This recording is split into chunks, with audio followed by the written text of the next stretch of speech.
Hello students, in this video we are going to discuss the second part of theory portion of the chapter direct central impact. So here we are going to see what is coefficient of restitution, law of conservation of momentum, types of direct central impact and the special cases of impact. So we are going to address two special cases in direct central impact. Okay. So coefficient of restitution. Let us see these figures. There are two bodies moving with velocities say u1 and u2 respectively. Say u1 is greater than u2. Means the first body is moving with greater velocity than the second body. So as u1 is greater than u2, there will be an impact, right? So the first body is approaching the second body. So there will be an impact. So after impact, let the bodies move with velocities v1, v2 respectively. So here u1, u2 are the velocities of bodies 1 and 2 before impact. v1, v2 are the velocities after impact, right? Here initial, final. Initial means before impact, final after impact, right? So if u1 is greater than u2, you will find that v2 is greater than v1, because before impact the first body is approaching the second one and there will be an impact. So the first body is transferring the energy to the second body, so the second body will move faster. So after impact you will find that velocity of second body is greater than velocity of the first body, right? So now you tell me what is the velocity of first body with respect to the second body before impact. Means relative velocity of first with respect to second. So that is u1 minus u2. So when you are saying relative velocity of first with respect to second, means second is assumed to be at rest and the first one is moving with a velocity u1 minus u2. So it is known as velocity of approach. So the first body is approaching the second body with a velocity u1 minus u2. Now after impact the bodies move with velocities v1 and v2. Now what is the velocity of second body with respect to first? So it is velocity of second body minus first body. That means it is the relative velocity of second with respect to first. So the after impact the second body is moving away from the first body, separated from the first body with a velocity v2 minus v1. So it is known as velocity of separation, right? So before impact there is a velocity of approach, then there will be an impact. After impact there is a velocity of separation. So before impact the bodies approach together, there will be an impact. After impact the bodies will separate from each other, right? So this ratio of velocity of separation to the velocity of approach is known as coefficient of restitution, denoted by the letter small e. So the coefficient of restitution E is equal to velocity of separation v2 minus v1 upon velocity of approach, that is u1 minus u2. So it is known as coefficient of restitution. So it is the property of material. So the value of E, it varies from 0 to 1. So the value of E, it varies from 0 to 1 depending on the type of impact, right? Then law of conservation of momentum.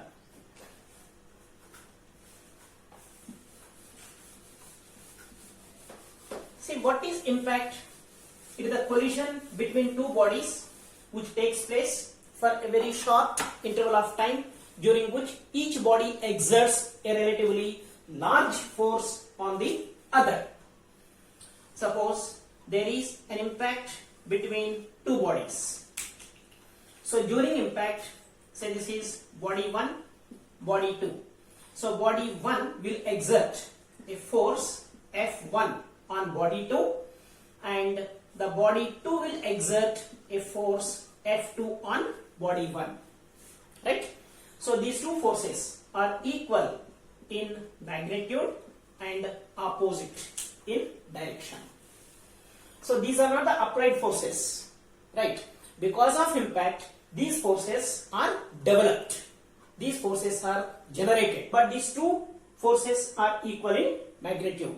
Now, what is the resultant force of this system? Resultant force is equal to, so there are two forces are acting. Say one is acting towards right, say plus F1. The second force is acting towards left, minus F2. Being F1 is equal to F2, you will get the resultant force is equal to 0. Right? But as per Newton's second law of motion, rate of change of momentum is equal to resultant force, unbalanced force. But because of impact, the resultant force is equal to 0. So it is m into dv by dt is equal to 0. M dv is equal to 0. Integrating on both sides, you have m into v is equal to constant. It is nothing but law of conservation of momentum. So the momentum remains constant during impact. Means the momentum of the bodies before impact is equal to the momentum after impact. So during impact, the momentum remains constant, known as law of conservation of momentum. Right? So for a system of two bodies, we can write the momentum before impact is m1 u1 plus m2 u2. m1 m2, mass of the bodies 1 and 2, u1 u2 are the velocities of the bodies 1 and 2 before impact. So the total momentum before impact is equal to total momentum after impact, that is m1 v1 plus m2 v2. Law of conservation of momentum. Understood? Then types of direct central impact. So there are basically three types in the direct central impact. One is elastic impact or perfectly elastic impact, then semi-elastic, or you can say semi-plastic impact, and the third type is perfectly plastic impact. Perfectly elastic, semi-elastic or semi-plastic, and perfectly plastic. So there are three types of impact. So what is perfectly elastic impact? Elastic impact is the impact during which the bodies undergo change in their size and shape. That means the bodies deform and the bodies regain their original shape and size 100%. There is 100% restoration, right? That is perfectly elastic impact. So in this type of impact, there is 100% restoration of the bodies. Means the bodies will regain their original shape and size by 100%. There is no loss of energy. Whereas semi-elastic or semi-plastic, so it is the impact during which the bodies regain their original shape and size, but not 100%. So during impact, the bodies undergo deformation, but bodies won't regain their original size and shape by 100%. There is no 100% restoration. That is semi-elastic or semi-plastic impact. Whereas plastic impact is the impact in which there is 0% restoration. So the bodies undergo deformation and the bodies won't regain their original shape and size. So there is 0% restoration. That is known as plastic impact. Now let us see the characteristics of these three types of impact.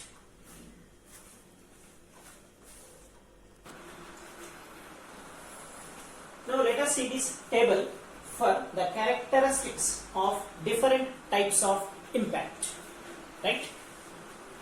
So we have serial number, the item of description, we have elastic impact, semi-elastic or semi-plastic, and plastic impact. So the first one is restoration. So in elastic impact there is 100% restoration. The bodies regain their original shape and size by 100%. In semi-elastic or semi-plastic, 100% restoration is not possible. So it is between 0 to 100%. And in case of plastic impact, there is 0% restoration. Right? Now the momentum. Momentum is conserved in elastic impact, semi-elastic or semi-plastic, and plastic impact. In all three types of impact, the momentum is conserved during impact, due to impact. That means the momentum before impact is equal to momentum after impact. So the law of conservation of momentum is applicable for all these three types of impact. The kinetic energy. So here kinetic energy is conserved in elastic impact, not conserved in semi-elastic and plastic impact. That means in elastic impact there is no loss of kinetic energy. The kinetic energy before impact is equal to the kinetic energy after impact. Whereas in other two types of impact there is a loss of kinetic energy. So the kinetic energy before impact, it is greater than the kinetic energy after impact. So during impact there is a loss of kinetic energy in semi-elastic and plastic impacts. The coefficient of restitution, if it is perfectly elastic impact, the value of E is 1. And if it is semi-elastic or semi-plastic, the value is between 0 to 1. If it is plastic impact, the value of coefficient of restitution is 0. And the bodies after impact. So in case of elastic impact and semi-elastic or semi-plastic impact, after impact the bodies separate and move with different velocities. Whereas in plastic impact the bodies move together. After impact the bodies move together with the common velocity. So after impact, in case of plastic impact, V1 is equal to V2 is equal to V. So both the bodies move together with a common velocity.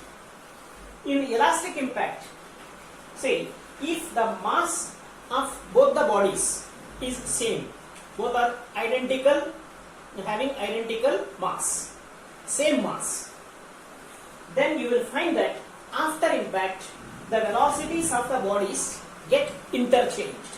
That means V1 is equal to U2 and V2 is equal to U1. So the velocities before impact and after impact gets interchanged. That is true in case of elastic impact when both the bodies are having same mass. Understood? So then we will see special cases of impact.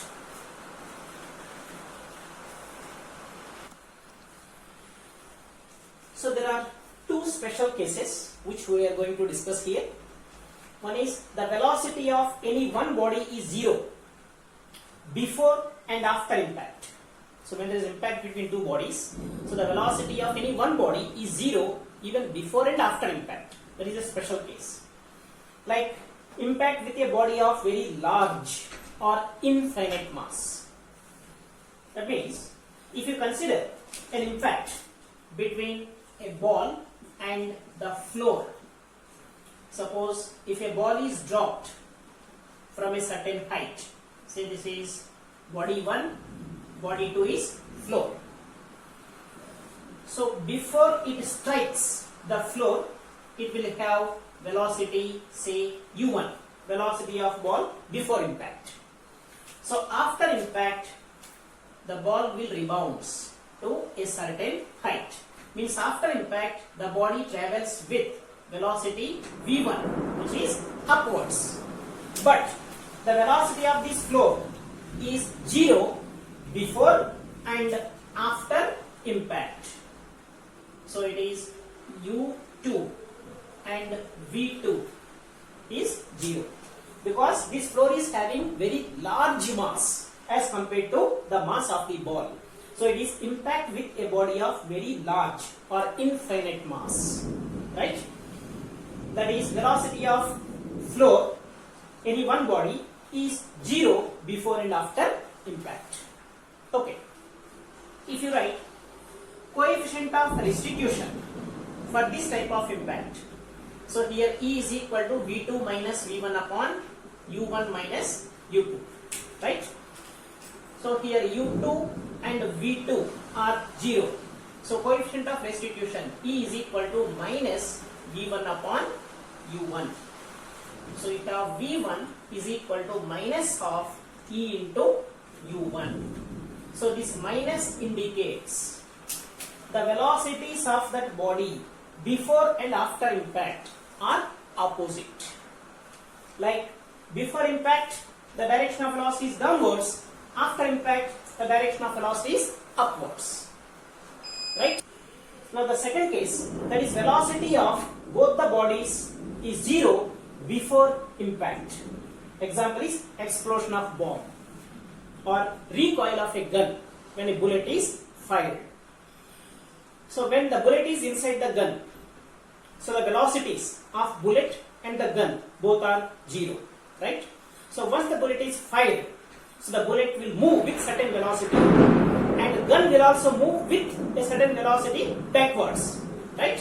So that is a special case of the velocity of both the bodies before impact is 0.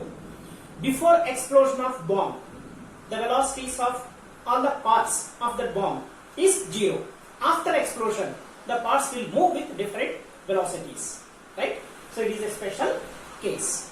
And if you use law of conservation of momentum for this type of impact, for this case of impact, so as per law of conservation of momentum, m1 u1 plus m2 u2 is equal to m1 v1 plus m2 v2. But velocity of both the bodies before impact are 0. So u1 is 0 and u2 is 0. Then you have m1 v1 is equal to minus m2 v2, right? This minus indicates that the velocities of these two bodies after impact are opposite, right? When the bullet moves in one direction, gun moves in the opposite direction, the recoil of gun. So that is a special case of impact. Understood? Thank you.